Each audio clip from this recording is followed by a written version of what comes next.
The three important Himalayan rivers are the Ganga, the Brahmaputra, and the Indus. These rivers are among the longest and largest rivers in the world.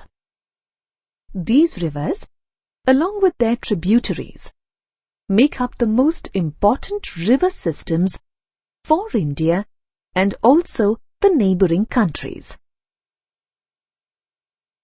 We will first look at the Indus River system. The Indus originates in Tibet from Lake Mansarovar. As you can see, it starts out with its first tributary, the Sutlej. From here, it flows west and enters India through Ladakh. The picturesque valley you see here is the result of the continuous flow of the Indus. Here, the Indus is further strengthened by its tributaries, like the Zanskar River. The other tributaries that join the Indus in the Kashmir region are the Nubra, the Shyok, and the Hansa. The Indus then passes through Baltistan and Gilgit, located right on the border between India and Pakistan.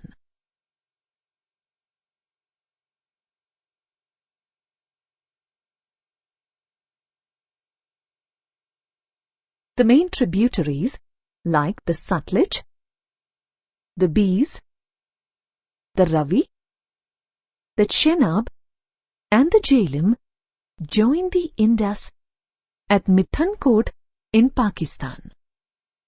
The confluence of these rivers now flows further south and drains into the Arabian Sea, eastwards from Karachi city. The Indus covers a distance of 2,900 kilometers before reaching its destination. Although largely in Pakistan, approximately 1/3 of the Indus River system is located in the Indian states of Jammu and Kashmir, Himachal Pradesh, and Punjab. In 1960, Jawaharlal Nehru and Muhammad Ayub Khan,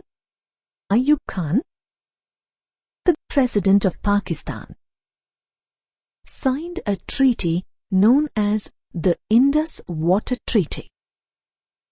According to this treaty, India could use 20% of the total water carried by the Indus River system. India's share of the water is mainly used for irrigation in Punjab, Haryana, and the southern and western parts of Rajasthan.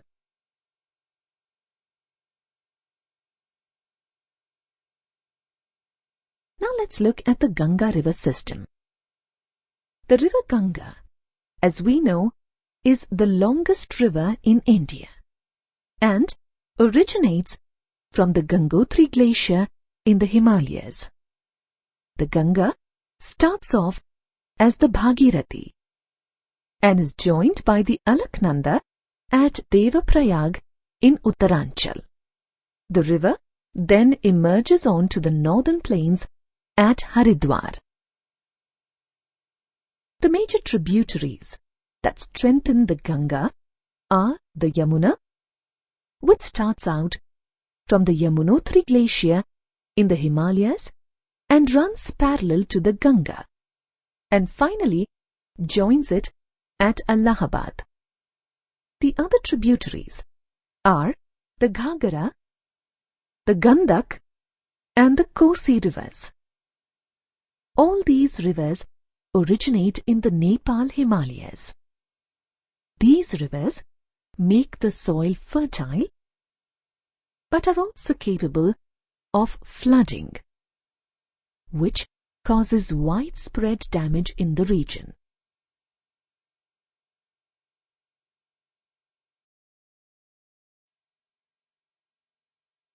Not all tributaries of the Ganga originate from the Himalayas though. There are some, like the Chambal, the Betwa, and the Son, which start out from the semi-arid areas in the peninsular uplands. They are heavily dependent on the rains, and hence do not carry much water with them. They also run much shorter courses than their Himalayan counterparts. The peninsular tributaries that join the Ganga are the Chambal and the Betwa rivers. The river Son joins the Ganga in Bihar. The Ganga, now strengthened by all its tributaries, flows eastwards as a single river till Farakka in West Bengal. At Farakka, the great river breaks into a distributary known as the Bhagirathi Hooghly and finally drains into the Bay of Bengal. The main stream of the Ganga flows southwards into Bangladesh. By now, the Ganga has travelled a distance of over 2,500 kilometers from its source. In Bangladesh, it is joined by the Brahmaputra.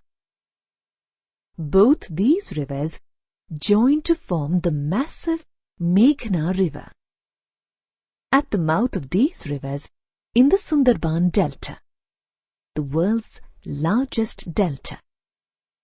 If we trace the Ganga river system back, you will notice a familiar pattern. Can you identify it?